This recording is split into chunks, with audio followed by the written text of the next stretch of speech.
Monsieur le Président de l'AMF, de l'Autorité des marchés financiers, et Président de l'Association d'économie financière, Monsieur le Secrétaire général et Directeur général délégué d'AXA, Monsieur le Conseiller du Président de la Commission des Finances, Mesdames et Messieurs, à titre introductif, permettez-moi de vous présenter succinctement Droit et Croissance, qui organise cette conférence et dont je suis, à côté de mes fonctions chez AXA, Climate, le secrétaire général.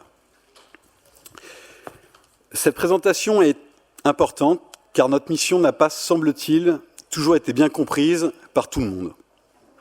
Ce qui m'incite d'ailleurs d'autant plus à remercier nos intervenants pour leur présence et au groupe AXA de nous accueillir.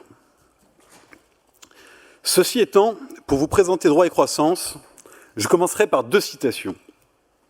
D'abord, une bien connue, « Notre maison brûle et nous regardons ailleurs ».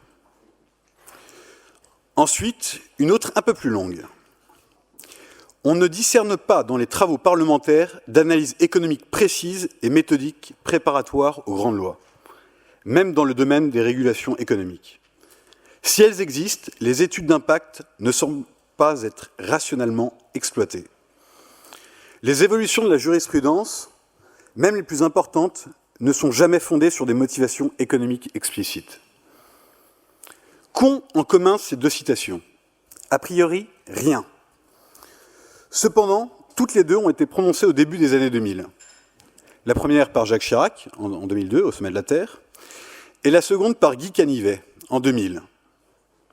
Or, près de 20 ans plus tard, on ne peut s'empêcher de penser qu'avons-nous fait? Qu'avons-nous fait pour le climat?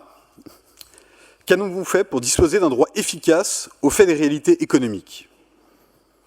Personnellement, je ne sais pas ce qui a été fait pour le climat. Ou en tout cas, je sais qu'il n'a pas été fait assez.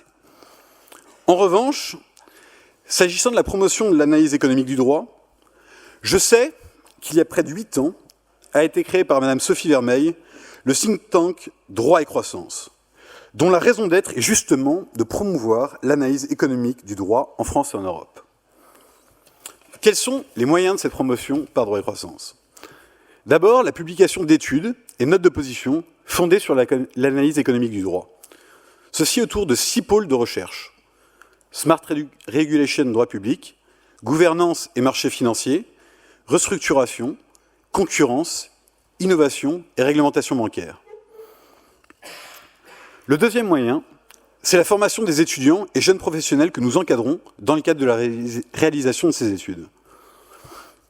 Enfin, l'organisation de ces conférences, comme celle-ci, permet de financer la réalisation des études produites.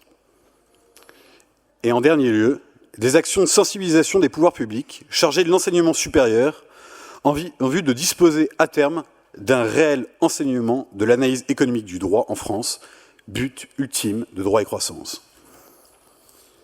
Cette présentation faite, si vous faites le même constat, en tant qu'investisseur, prenez en compte le climat dans vos politiques d'investissement. Et soutenez-nous, qu'il s'agisse d'un soutien ponctuel dans le cadre d'une conférence ou d'un véritable partenariat de long terme, avec alors la seule réserve de préserver notre indépendance.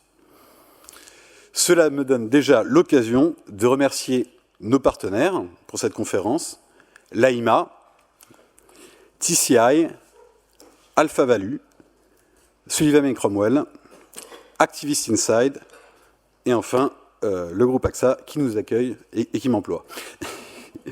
Et à qui je transmets la parole. À la voix de Georges. Merci.